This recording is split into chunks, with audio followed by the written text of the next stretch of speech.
কোম্পানিগঞ্জ নবীনগর সড়কের পাশে শান্ত একটি গ্রাম মুরাদনগরের রাজা চাপিতলা। আজও এই গ্রামের বুক চিরে ভেসে আসে ৭১-এর ভয়ঙ্কর হাহাকার। ১৯৭১ সালের অক্টোবরের শেষ দিকে একদিকে পাকিস্তানি হানাদার বাহিনী এখানে হত্যা করে ৩২ জন নিরীহ মানুষকে। ১৯৭১ সনে অক্টোবরের লাস্টার্ধে সম্ভবত ২০-২৫-এর দিকে পাঞ্জাবি স্থল দিকে অ্যাডভান্স করে চাপিতলা গেল। ১২০টা বাড়ি পড়েছিল, গরু, ছাগল, হাঁস, মুরগি অনেক ফিরা জিলা শেষ হয়ে গেছে। আমি ৩ মাস পরে আইসা দেখি গরু এক সাইড ফিরা দিচ্ছি। তো আর পাঞ্জাবি তো প্রায় প্রায় ১,০০০ পাঞ্জাবির মতো গেছি। পাঞ্জাব চলে আসার পর আস্তে আস্তে প্রায় ১ সপ্তাহ পর এই যে লোকটি মারা গেছে, এটি শিয়ালে টানছে, কুকুরে টানছে, ১ সপ্তাহ লোক একসাথে আস্তে আস্তে পরে গেলে একটা গর্ত করে নেওয়া এই ওইদুল্লাহ বাড়িতে খবর দিচ্ছে। হাড্ডিগুলি পচে গেছিল, হাড্ডিগুলি। সে সময় ভয়ে পালিয়ে যায় এলাকাবাসী। পুকুর পাড়ে ছড়িয়ে ছিটিয়ে পড়ে থাকে মরদেহ বাড়ির আঙিনায় ৭ দিন পর্যন্ত। শেয়াল কুকুর লাশ টেনে নিয়ে যায় বিভিন্ন দিকে। ১ সপ্তাহ পরে সে কেবল হাড়গুলো কবরস্থানে ও পুকুর পাড়ে মাটি চাপা দেওয়া হয়। প্রায় ১,০০০ পাঞ্জাবির মতো গেছি।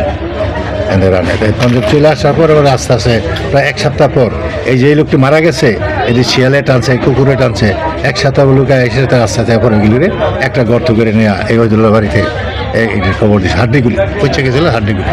সবাই তো ভয়ে তখন তো আর পায় নাই, কোনো হাড় গুলা পাইছে, এগুলা এনে আছে একসাথে মানে ৮-৯ জনের। এরপরে আমার দাদার স্মৃতি ধরে একটা সাইডটা করে রেখেছি। আমরা তখন মারা যাওয়ার পরে আমার আব্বারা তো দাফন করছি। একদিন পরে এসিয়া আমরা গেছিলাম কাকাতুয়া দাগিয়া বাড়ি ঘর রেখে আমার আম্মা লিয়ে গেছিলাম। এই গ্রামেই ছিল মুক্তিযুদ্ধের সংগঠক সাবেক এমপি আবুল হাশেমের বাড়ি। বিভিন্ন বাড়িতে ছিল মুক্তিযোদ্ধাদের ক্যাম্প। সেই জন্যই পাকিস্তানি বাহিনী রাজা চাপিতলাকে বেছে নেয় নিষ্ঠুর হামলার লক্ষ্য হিসেবে। প্রথম হামলা হয় অহিত কেরানির বাড়িতে। পেছনের পুকুর পাড়ে আশ্রয় নেয় নারী পুরুষ। সেখানে চলে গুলি। একই স্থানে ১২ জনকে হত্যা করে সৈন্যরা। রহমান ডাক্তারের বাড়ি, সত্তার আলীর বাড়িসহ বিভিন্ন বাড়িতেও হামলা, অগ্নিসংযোগ চালায়। শতাধিক বাড়িতে দেয় আগুন পাক বাহিনী। এই পুষ্কুনির পশ্চিম পাড়ে আশ্রয় নিয়েছেন। এরপরে পাঞ্জাবিরা আমার কষ্ট মনে আছে গুলি করে মারছে। আর এই মারা গেছে মনে ৮-১০ জন। উপজেলা মুক্তিযুদ্ধ সংসদের ডেপুটি কমান্ডার খলিলুর রহমানের বাড়িতেও অনেক অত্যাচার, নির্যাতন করা হয়েছে।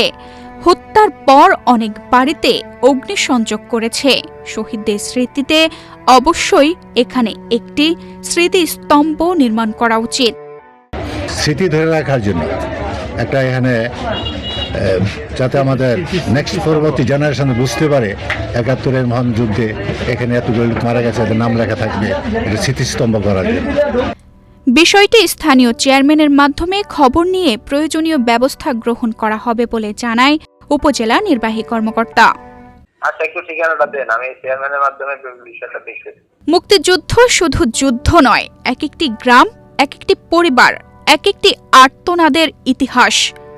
রাজা চাপিতলার গণকবর আজও স্মরণ করিয়ে দেয় স্বাধীনতার মূল্য কতটা ভয়াবহ ছিল।